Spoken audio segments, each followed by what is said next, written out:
우리 이제 안진뱅이가 고침을 받고 사람들이 놀랐어요. 그래서 사도들을 주목하고 사도들에게 지금 달려왔습니다. 그때 사도들도 또 놀랐죠. 많은 사람들이 자신들에게 지금 달려오니까 그때 이 사건은 우리의 능력이나 또 우리의 경건으로 이 사람이 치료된 것이 아니다. 이가 고침받은 것은 첫째는 예수 그리스도로 말미암은 믿음으로 고침받은 것이다. 내 믿음 아니라고 했고 예수로 말미암은 믿음이라고 했어요. 믿음은 하나님의 선물이고 믿음의 주님은 예수님으로서 각 사람에게 필요한 때 필요한 만큼 이유가 있어서 우리에게 믿음을 주시는 것이죠. 그 믿음이 이 사람을 온전히 낫게 했다. 두 번째는 예수의 이름이 이 사람을 치료했다. 예수의 이름이라는 것은 지금 주님은 보이지 않죠. 승천하셨기 때문에. 하지만 예수님은 현존하신다. 그게 예수의 이름이에요. 그리고 실제 하신다. 그래서 이 사람은 살아계신 부활하신 예수님이 여기 우리와 함께 하셔서 지금 이 사람을 그분이 고친 거다. 이게 바로 예수의 이름이에요. 우리가 예수의 이름을 부적처럼 잘못 쓸 때가 있어요. 그렇지 않고 우리가 예수의 이름으로 기도할 때 예수님이 여러분과 그 자리에 함께 계시고 단지 이름 불러서 기도 응답이라기보다도 여기 말씀에 의하면 그분이 여러분 삶에 함께 하셔서 예수님이 능력을 베풀어 주셔요. 그래서 역사가 일어나는 것입니다. 이게 바로 예수의 이름으로. 따라서 이 사람이 완전히 고쳤다. 예수님은, 하나님은 완전하게 일하세요. 여기서 완전히 고쳐졌다는 건 육신은 물론 그리고 마음 그리고 더 중요한 것은 영적인 부분 아니겠습니까? 성전에 못 들어가던 이가 일어서서 성전에 들어가게 되었고 그리고 하나님께 찬송을 드립니다. 예배죠. 어디가 살았기 때문입니까? 영혼이 살아난 거예요. 완전히 치료됐다. 예수님께서 10명의 나병 환자를 고치셨습니다. 그 중에 한 명이 돌아왔어요. 예수님이 묻습니다. 9은 어디 갔느냐? 육신의 고침만 받고 그는 그냥 떠났어요. 거기까지 돌아온 한 사람은 완전히 치료되었어요. 영적으로 살았습니다. 그래서 감사하고 그것은 하나님을 찬송하고 예배하는 것이죠. 영적으로 살았기 때문입니다. 주님이 이처럼 완전하게 고치셨다. 이 말씀은 예배하러 나오신 여러분 모두에게 적용되는 줄로 믿습니다. 예수님의 이름은 여러분을 완전히 고치셨습니다. 믿습니까? 여러분의 영혼을 살려주셨습니다. 그리고 우리를 예배자가 되게 해주셨습니다. 이런 내용을 다르게 표현하면 성전이라고 해요. 성전. 이 안진뱅이가 일어난 사건은 단지 기적의 이야기가 아니라는 것을 지난주에 말씀드렸습니다. 이것은 또 하나의 성령이 임재하신 살아 움직이는 성전이 탄생을 한 사건입니다. 그리스도 안에 하나님의 임재가 계셨고 그 그리스도가 여러분 속에 살아 계셔서 성전이라는 말은 그 핵심이 뭐냐면 하나님이 임재하심, 이게 바로 성전이거든요. 구약의 솔로몬 성전 마찬가지예요. 여기 예수님이 참 성전으로서 예수님 안에 하나님의 임재가 계셨고 그 예수를 믿은 우리 속에 그리스도가 살아 계셔서 하나님의 임재가 여러분 안에 있는 여러분이 성전이 되었습니다.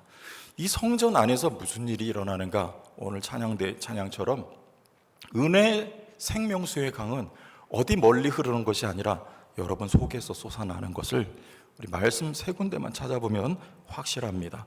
에스겔서 47장 1에서 12절인데 좀 길지만 본문을 확인하면 훨씬 도움이 될 것 같아요. 에스겔서 47장 1에서 12절 제가 봅니다. 그가 나를 데리고 성전 문에 이르시니 성전의 앞면이 동쪽을 향하였는데 그 문지방 밑에서 물이 나와 동쪽으로 흐르다가 성전 오른쪽 제단 남쪽으로 흘러내리더라. 물이 흘러요. 이 물이 뭐가 되나 보세요. 그가 또 나를 데리고 북문으로 나가서 바깥길로 꺾여 동쪽을 향한 바깥문에 이르시기로 본즉 물이 그 오른쪽에서 스며 나오더라. 그 사람이 손에 줄을 잡고 동쪽으로 나아가며 천척을 측량한 후에 내게 그 물을 건너게 하시니 물이 어디에 찼어요? 발목에 차요. 다시 천척을 측량하고 내게 물을 건너게 하시니 물이 그 다음에는 무릎에 오르고, 다시 천척을 측량하고 내게 물을 건너게 하시니 물이 허리에 오르고, 다시 천척을 측량하시니 물이 내가 건너지 못할 뭐가 됐어요? 강이 됐어요. 이 은혜의 강, 생명의 강이죠. 그 물이 가득하여 헤엄칠 만할 물이요 사람이 능히 건너지 못할 것 강이더라. 그가 내게 이르시되 인자야 내가 이것을 보았느냐 하시고 나를 인도하여 강가로 돌아가게 하시기로. 내가 돌아가니 강 좌우편에 나무가 심이 많더라. 그가 내게 이르시되 이 물이 동쪽으로 향하여 흘러 아라바로 내려가서 바다에 이르리니 이 흘러내리는 물로 그 바다의 물이 어떻게 됩니까? 되살아나리라. 이 강물이 이르는 곳마다 번성하는 모든 생물이 살고, 생명의 강이에요. 살고 또 고기가 심이 많으리니 이 물이 흘러 들어가므로 바닷물이 되살아나겠고 이 강이 이르는 각처에 모든 것이 살 것이며. 2절 건너뛰어서 12절 같이 읽어봅니다. 12절 12 시작. 그 잎이 시들지 아니하며 열매가 끊이지 아니하고 달마다 새 열매를 맺으리니 그 물이 성소를 통하여 나옴이라. 그 열매는 먹을 만하고 그 잎사귀는 약 재료가 되리라. 할렐루야. 성전에서 무엇이 나옵니까? 무엇이 흐릅니까? 물이 차올라서요 강이 돼요. 그리고 그 강물이 닿는 곳마다 모든 생물이 살아나요. 소생해요. 생명의 강이 어디서 흐릅니까? 우리 창세기 말씀 일부에서는 확인했지만 시간 관계상 그 에덴이 성전이었으면 거기서 물이 시작되어 4개의 강물로 흘러요. 비손, 기온, 히데겔, 유브라데. 그래서 온 땅에 흘러요. 그래서 그 살리는 물이 온 땅을 뒤덮어요. 에덴은 어디입니까? 성전이었어요. 하나님이 거니시는, 하나님이 임재가 충만한 성전이 바로 에덴이었고, 아담은 그 성전에서 섬기는 제사장이었어요. 오늘날 성전은 예수님, 그리고 다시 한번 확인해요. 요한복음입니다. 7장 37에서 39절. 명절 끝날 곧 큰 날에 예수께서 서서 외쳐 이르시되 누구든지 목마르거든 내게로 와서 마시라. 38절 읽어요. 나를 믿는 자는 성경의 이름과 같이 그 배에서 생수의 강이 흘러나오리라 하시니. 아멘. 이는 그 믿는 자들이 받을 성령을 가리켜 말씀. 이 생수의 강은 다름 아닌 여러분 속에 계신 성령이었단 말입니다. 여러분 속에서 생수의 강이 흘러납니다. 여러분이 성전이에요. 근데 이게 여러분 속에만 머물러 있지 않기를 하나님이 원하십니다. 발목에서 무릎으로, 무릎에서 허리로, 그리고 차고 넘쳐서 어디론가 흘러가야 돼요. 여러분을 만나는 이마다 생명을 얻어야 합니다. 이게 창세기 1장 28절에 하나님의 명령이었습니다. 복을 주시고 생육하고 번성하여 땅에 충만하라.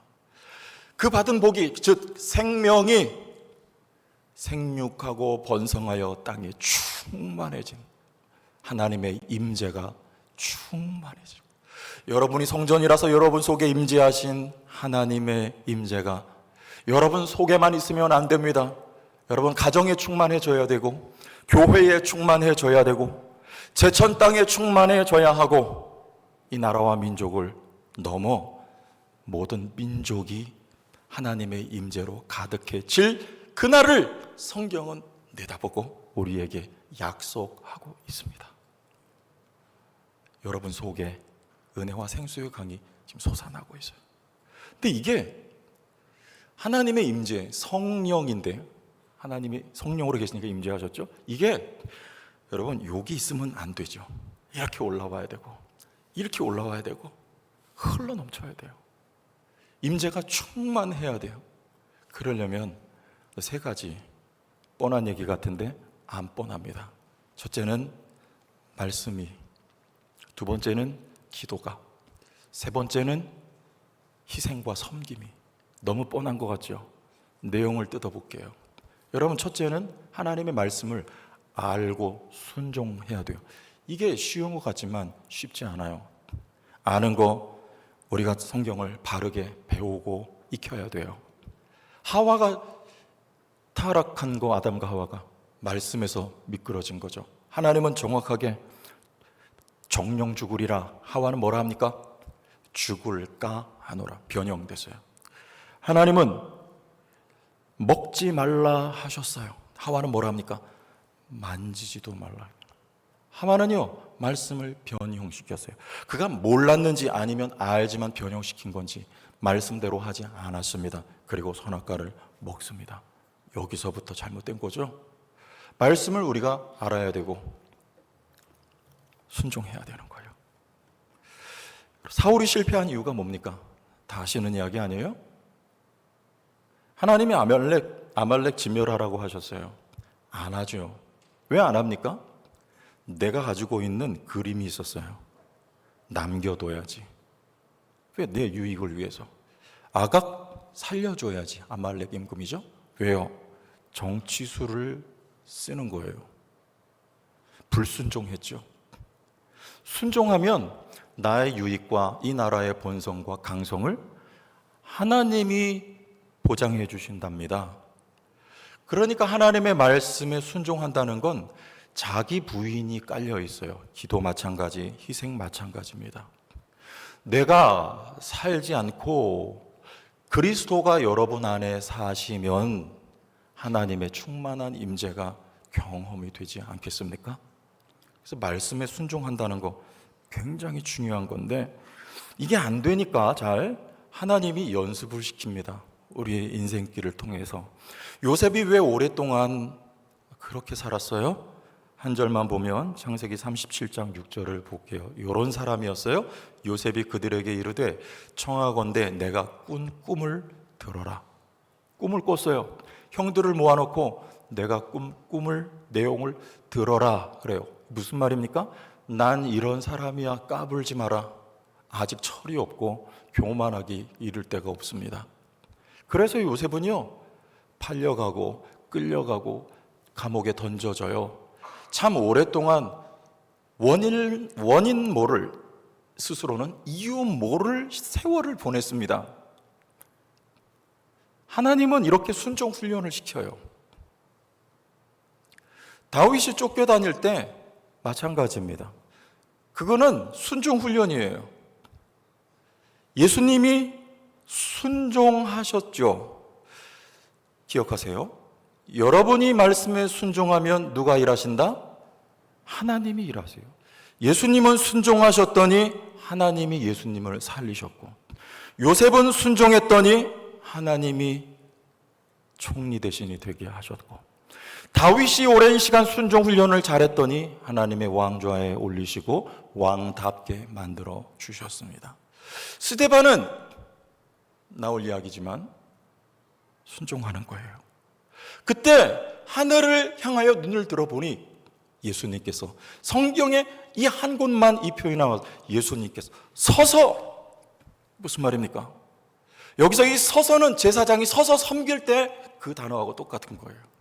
스데반은 그저 죽었습니다. 그런데 그때 주님은 살아계셔서 일하고 계십니다. 자기 백성을 위해서. 여러분, 우리는 순종하면 하나님이 일하셔서 그 스데반 사건이 기점이 되어 복음이 확산이 돼요. 하나님이 일하시는 거예요. 순종이 어렵습니다. 하나님이 우리를 훈련시키세요. 그러나 여러분 마음으로 목표를 세우세요. 나는 하나님의 말씀에 마음에 맞지 않고 내 계획과 생각과 달라도 말씀에 순종하리라. 여러분, 자기 부인입니다. 그때 하나님의 일하심이 여러분에게 경험되고 여러분 속에는 하나님의 임재가 충만하게 갈 거예요. 순종하는 심령에 하나님의 성령이 충만하게 들 줄로 믿습니다. 첫째, 말씀이 굉장히 중요한 거예요. 두 번째는 기도입니다. 여러분, 이 기도 너무나 우리가 잘 알죠. 이 지금 제가 드리는 이 내용에 많은 내용들이 그레고리 빌리라고 하는 웨스트민스터 신학교의 교수예요. 신약학 교수인데 이분이 성전 신학이라는 책을 썼고 제가 거기서 많이 참고를 했어요. 근데 여러분 아시다시피 미국 사람들, 서양 사람들이 기도 생활을 어떻게 할까요? 근데 이분이 이 내용을 거기에 쓴 거예요. 제사장은 우리는 성전이고 동시에 제사장인데 하나님의 말씀을 백성들에게 가르치고 그리고 백성들을 위하여 하나님 앞에 기도해서 성전 안에는 반드시 말씀과 기도가 있어야 된대. 여러분 속에는 반드시 하나님의 말씀이 살아있어야 되고 기도가 병행되어 있어야 돼요. 그러면 이 미국 사람이 어떻게 기도 생활을 하길래 여러분 기도를 강조할 수 있을까요? 여러분 미국 사람들이 새벽 기도할까요? 아니면 철야 기도 합니까? 아니면 금식 기도 있습니까? 아니면 40일 작정 기도 이런 거 할까요? 저는 그거는 우리 한국 교회에만 있는 우리 한국 교회의 전통이에요. 소중합니다, 물론. 하지만 그들은 전 세계에 우리나라 같이 열성적으로 기도하는 나라는 또 없어요. 어떻게 할까요? 그들은요, 정시 기도를 할 것 같아요. 정시 기도. 오늘 베드로와 요한이 제9시 기도 시간에 그래서 시간을 정해놓고 떼서 하나님 앞에 기도하는 시간. 그리고 나머지는 상시 기도 아닐까요? 모든 시간 하나님과 교통하는 거예요. 저에게 많은 분들이 물어봐요. 목사님, 기도는 어떻게 하면 잘하는 거예요? 어떻게 하면 여러분 기도를 잘할까요? 은혜롭고 자비로우신 거룩하신 하나님 아버지. 이건 대표 기도용이고 여러분 저하고 어떻게 소통하십니까? 이번에 우리 3040 수련회 할 때 집사님 몇 분이 저한테 이 앞에 앉아서 잠시 담소하는 가운데 그런 이야기를 하세요. 목사님, 우리 3040 이 목장들의 여기 속한 분들 모아서 수련회를 한번 하면 어떨까요? 우리 물어봐서 제가 뭐라고 할게요? 괜찮네요. No problem. 여러분 이렇게 저는 하나님과 그렇게 해요. 어젯밤에도 10시가 됐는데 이 설교가 감이 안 잡히는 거예요. 어떻게 해야 돼요? 하나님 앞에 기도해야지. 그리고 누웠어요. 그리고 기도했어요. 여러분 누워서 기도하면 될까요? 안 될까요? 자, 대답해요. 됩니까? 안 됩니까? 돼요. 그러다 잤죠.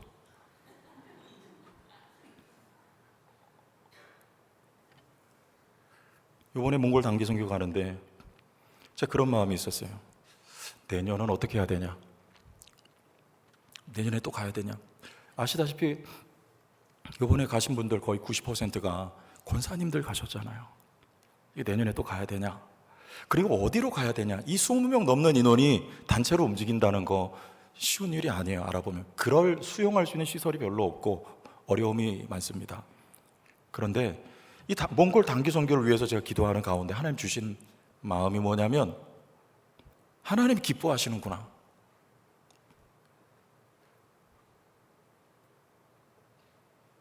제가 보는 쪽 반대편에 조는 거예요.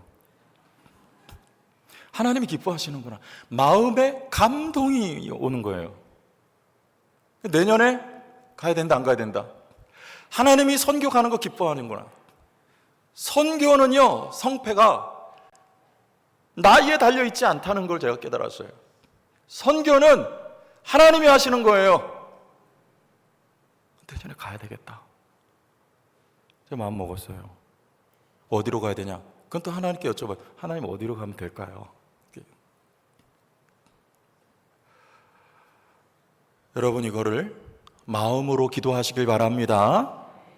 그러면 하나님이 마음의 감화, 감동을 주세요. 응답은 이 귀로 듣는 것은 하나님은 그런 식으로 잘 안 하시는 것 같아요. 그건 귀신이 귀에 속삭여요.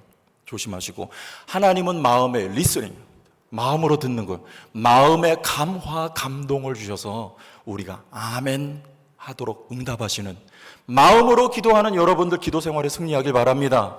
기도는 어려운 게 아니에요. 대화하듯이 하나님과 모든 시간 마음으로 기도하는 상시 기도를. 두 번째, 영으로 기도하세요. 바울이 그렇게 말했습니다. 우리 고린도전서 14장 말씀 가봐요.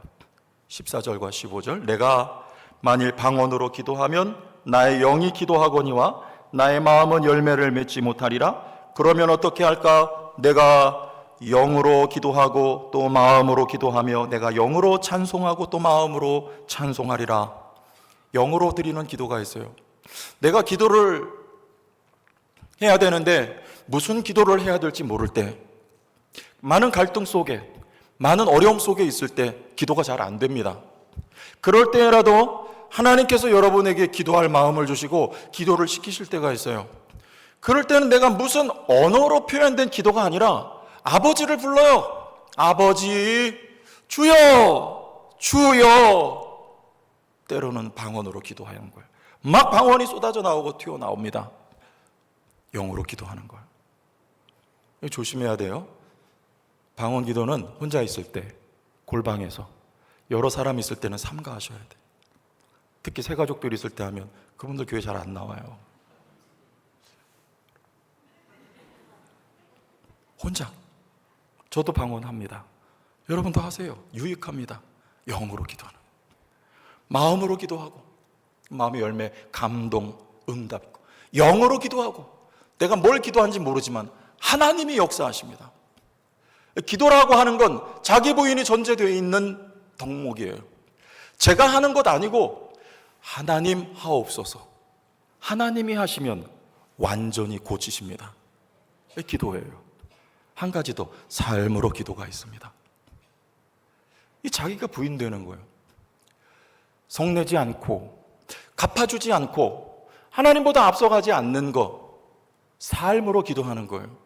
그런데 하나님이 앞서가시고 하나님이 길을 여시며 하나님이 보호하시는 응답이 있는 삶이에요. 운전할 때 저도 몇 번 갚아준 적이 있습니다. 회개합니다. 그러나 여러분, 그를 위해 기도해 주는 거, 우리는 선을 선택해요. 저분이 목적지까지 안전하게 가게 하옵소서. 그때 나머지는 하나님께 맡김.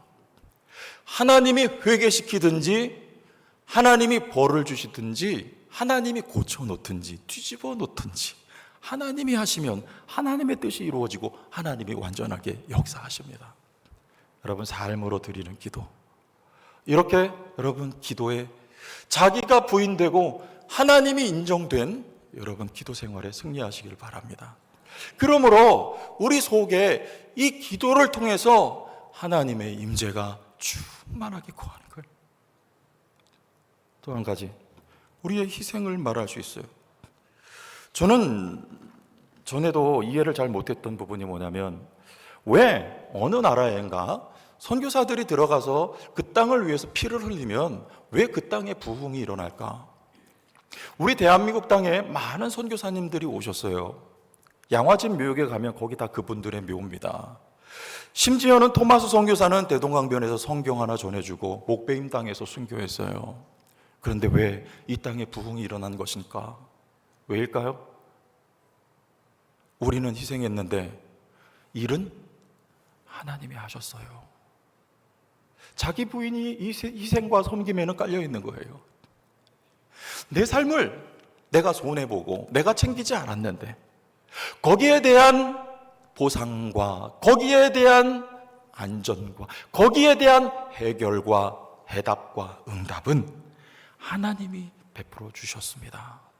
여러분, 우리 희생이에요. 복음을 전하기 위해서. 근데 이것도 희생이라고, 예배라고, 제사라고 바울이 말합니다. 우리 빌립보서 말씀에 여기 보면 됩니다. 이제 마지막이에요. 4장 15절에서 19절인데요. 15절, 빌립보 사람들아 너희도 알거니와 복음의 시초에 내가 마게도냐를 떠날 때에 주고받는 내 일에 참여한 교회가 너희 외에 아무도 없었느니라. 빌립보 교회. 데살로니가에 있을 때에도 너희가 한 번뿐 아니라 두 번이나 나의 쓸 것을 보내었도다. 누가 쓸 걸? 바울이 쓸 걸. 내가 선물을 구함이 아니요 오직 너희에게 유익하도록 풍성한 열매를 구함이라. 내게는 모든 것이 있고 또 풍부한지라. 에바브로디도 편에 너희가 준 것을 받음으로 내가 풍족하니 이는 받으실 만한 다같이 향기로운 제물이요 하나님을 기쁘시게 한 것이라. 향기로운 제물. 제물은 죽음 아닙니까? 희생 아닙니까? 이 희생, 마게도냐 교회도 빌립보 교회도 쓸 게 많아요. 그리고 가난했습니다. 그런데 그 가운데서 많은 부분을 바울을 위해서 연보를 드린 거예요. 희생 아니에요. 우리 제천 성도교회도 요번에 몽골 단기 선교 다녀온 거 제가 보고를 받아보니까 가시기 전에 제가 조금 조언을 해드렸어요. 선교사님 수고하시는데 사례비 꼭 드리고, 그 일정 동안에 모든 거 다 내려놓고 우리 선교팀을 섬겼는데 거기 모른 척하고 돌아오면 절대 안 된다. 그리고 우리 성도님들이 그 몽골 땅을 위해서 헌금 드린 거니까 남겨서 들고 오지 마시고 다 헌금하고 오시면 좋겠다. 그랬는데 선교사님 사례비 드리고 300만 원을 헌금을 드리고 와서 선교사님이 놀라셨다 그 말이에요. 작년에 사이판 갔을 때도 선교사님이 놀라시더라고요. 그 말은 그렇게 하고 오는 교회가 별로 없고, 심지어는 손해를 끼치고 오는 단기팀들도 있더라는 말입니다. 여러분, 우리 성도교회는 쓸모가 얼마나 많습니까? 써야 될 곳이 얼마나 많아요. 여기저기 수리해야 되고 새 것으로 좀 바꿨으면 좋겠는 일들이 많이 있고, 그거 외에도 또 꼭 필요한 부분들에 돈이 많이 들어가야 될 일들이 많이 있지만, 여러분, 우선순위에 있어서는요, 그게 아니에요. 섬기는 거예요. 흘려보내는 거예요. 희생하는 것입니다. 우리는 희생했는데 우리는 교회를 위해서 염려하고 걱정할지 모르겠습니다. 이것을 다 모아서 우리가 어떤 것을 했더라면, 만약에 이렇게 하다가 우리 재정이 어려워지면, 그러나 그렇지 않아요. 원리는요, 자기 부인이 여기에 있는 것입니다. 내가 하지 않고, 내가 교회를 살리지 않고, 내가 교회를 세우지 않고 내 계산이 교회를 규모 있게 하는 것이 아니라 살아계신 하나님이 하시리라, 하나님이 교회를 건강케 하시리라, 하나님이 교회를 축복하시리라는 희생은, 섬김은 자기 부인의 행위가 있는 것이죠. 19절 말씀을 다 같이 읽어봅시다. 빌립보서 4장 19절 다 같이요. 나의 하나님이 그리스도 예수 안에서 영광 가운데 그 풍성한 대로 너희 모든 쓸 것을 채우시리라. 할렐루야.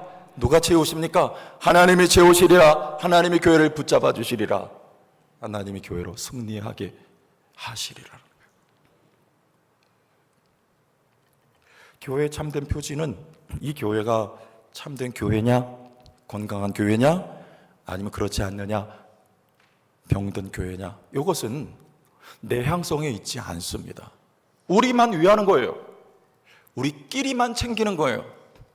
목장도 오래 가면 우리 목장만, 부서도 우리 부서만, 교회도 우리 교회만, 이 내향성, 이건 참된 교회 표지가 아니고, 참된 교회란 확장성입니다. 목장에도 VIP가 오셔야 돼요. 나라고 하는, 우리라고 하는, 우리 교회라고 하는 울타리를 넘어서 우리에게 하나님이 주신 복, 우리에게 하나님이 주신 생명, 생수, 성령, 이것이 이 울타리를 넘어서 흘러갈 수 있게, 제천 땅을 적시우도록, 이 나라와 민족과 저 북한 땅을 적시우도록 소망합니다. 온 세계와 열방에 흘러갈 수 있도록 이 확장성이 명확한 교회가 참된 교회요, 건강한 교회라는 것이죠. 그러기 위해서는 내 속에서부터 하나님의 임재와 이 생수가 충만해야 돼요. 발목에서부터 무릎으로, 허리로, 그리고 여러분 가득히 흘러 넘쳐서, 여러분 가정이 흘러 넘쳐서, 우리 교회에 흘러 넘쳐서 베드로와 요한을 통해 그런 또 하나의 안진뱅이가 일어난 움직이는 성전으로 확대되었듯이, 우리 주님 다시 오실 때까지 이 거룩한 하나님의 일과 뜻에 쓰임받는 우리 제천 성도 교회와 여러분 가정과 기업과 여러분 개인이 되시기를, 충만하여 흘러넘치는 은혜를 맛보시기를 예수님의 이름으로 축원합니다.